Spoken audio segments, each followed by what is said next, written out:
Community's Child began as a leading from God when I was working at a crisis maternity shelter in Harbor City. I'd actually immigrated from Canada.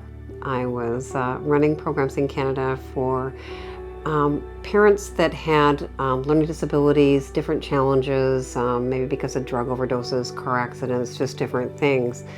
And I was doing quite well there, and then I met a man from Redondo Beach, who actually, by the way, led me to Christ. He became my husband, and we were living in Canada and doing quite well. And his mom is from Redondo Beach. She had polio as a child, and she developed something called post-polio syndrome, which means that she was having a lot of trouble with mobility and needed help. And she didn't want to end her days in the Northwest, because I'm from Vancouver, because it's cold. It would have been really hard on her joints. So my husband and I determined that we would come here to the South Bay, Redondo Beach, and help his mom. So we closed up shop there, sold our home, came here. And I like to work. I'm a little bit of a workaholic. So I applied for jobs right away, and I'd actually secured a job with United Way. I secured a job as a director for United Way with a really good salary, but I'd also answered a little ad in the Daily Breeze for something called a crisis maternity shelter in Harbor City. So I wanted to go there and at least thank them for the opportunity. However, when I got to that crisis maternity shelter, things weren't quite right, and for some reason the board forgot that I was even coming for the interview. But God hadn't forgotten, because what he did was he had me sit there for 2 hours with 6 women who'd either just given birth or about to give birth that were in such crises. And I listened to them and talked to them, and it was just really clear that they were incredibly lost. There was a really lack of direction, very little hope. They were very frightened. Long story short is, when the board did arrive, I never told them that I had a job with United Way. I did the interview. I went home to my husband and said, I really think this is where God wants me to be. It paid $12 an hour, right? Compared to the $120,000 that the United Way paid. But I really, really felt that that's where God wanted me to be. And so my husband and I prayed, and I took the job at the crisis maternity shelter. In the crisis maternity shelter, the women can only stay there till their babies are 3 to 6 months of age. Problem is, they come in, they're pregnant, they're already in crises. We really wanted to give them healthy births, make sure that they, found the Lord, found a better way of life. So dealing, with some pretty severe core issues. Now they give birth. By the time, they're just getting to know their babies. Their babies are 3 months of age. They are not equipped. Also, anyone who knows LA knows that there's a major housing crisis here, and the cost of housing, even back in 2005, is through the roof. So it wasn't the board of directors, it was me that was driving these women to places to live that were really unsafe. The last woman I drove to get housing, her name is Amanda, and she had a little boy, a baby boy, and I was there for the birth. His name is Gabriel. And Gabriel actually swallows some gluconium at birth, which means Gabriel has some respiratory problems. They thought that he may have some learning challenges later, because he definitely had some lack of oxygen. So Mom's facing all these challenges. Mom came out of just a pit. She'd given her life to Christ. She was doing everything she was supposed to do. And here I was delivering her back into the hands of the enemy, because I took her to the only friend she had, which was a stripper who was on drugs. And I knew when I dropped her that day that I was dropping her. And I drove away crying and telling God, I just can't do this anymore. And God's very smart. And he knew that if he broke my heart enough, I would do something. So I did. I went home and I said to my husband, I can't do this, right? I can't drop another woman and a baby off like this. We have to do something. My husband's a good guy. So we decided to do something. Our goal was to find enough money to purchase a property to build a shelter where the women, after having their babies, could come and live and stay for 2 years while they worked on the core issues: education, life skills, their relationship with themselves, with Christ, and with their children. We formed Communities Child as a nonprofit in June of 2005, and by the end of 2007, we had not only purchased the property, but we had built a 3,400 square foot shelter for homeless women with babies and young children. So that's how Communities Child was born. We've had, I think, over 178 women and children come through. We have a success rate that is incredible. I have a list out there of the accomplishments. We have graduates who have master's degrees. One of our first graduates, he went to UCLA Berkeley and was working on a law degree. We have, I think, at least 3, maybe even 4 moms that have master's degree. We have 2 moms who've actually purchased their own homes. It's just a very, very successful program, but it's because they're totally transformed. I mean, they come in really not believing they can do anything because that's what the world has told them. These are women that have been thrown away by their families. They've been beaten by boyfriends. They've been neglected, abused. So when they come here, they really don't believe they can do anything. We had one mom who was so convinced that she was stupid and a failure and would never do anything that she wouldn't even try and go to school. It got to the point where I had to bring a board member in because it's mandatory to go to school. So I had to bring a board member in to tell her, you have to go, you have to at least try. So she went and took the GED testing, and she was terrified, just terrified. But she came home to the shelter, which is home, and she started crying, and she was telling me not only she passed it, she aced it. And she was crying because she never believed in herself.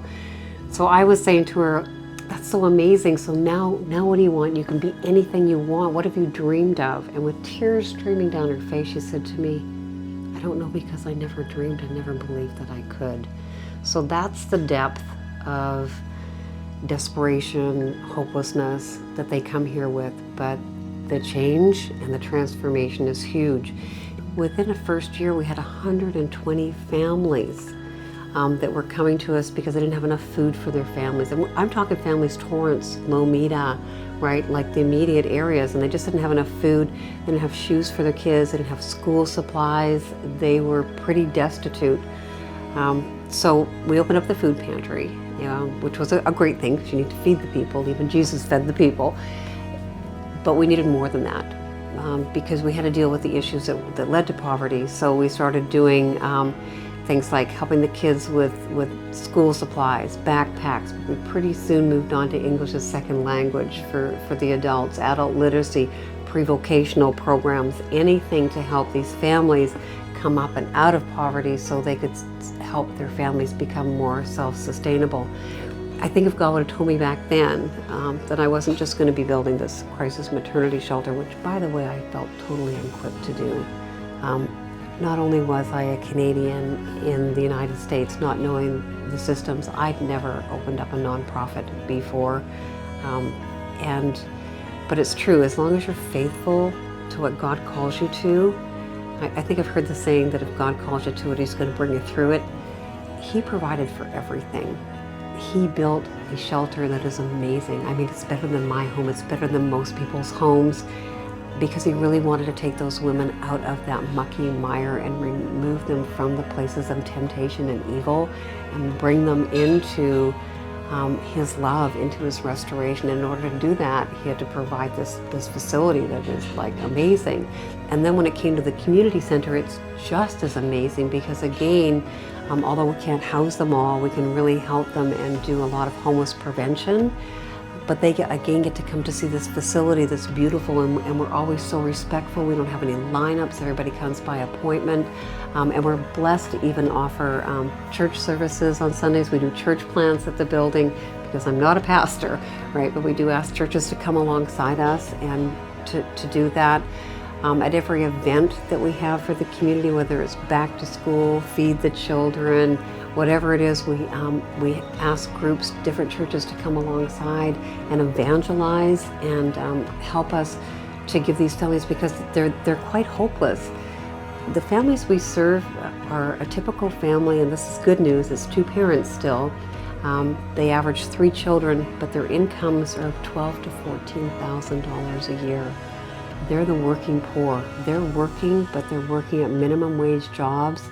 And many of our dads are working 2, 3 jobs to try and make ends meet.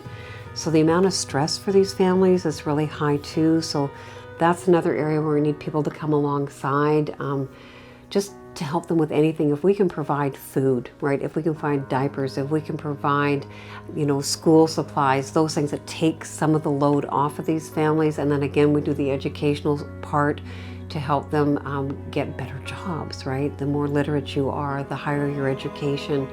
We actually have a new program starting up. We have a donor who wants to fund the families that will do pre-vocational with us and then go on to vocational training, like plumbing, things like that. This person's prepared to actually pay their entire tuition because she wants to see them get raised up.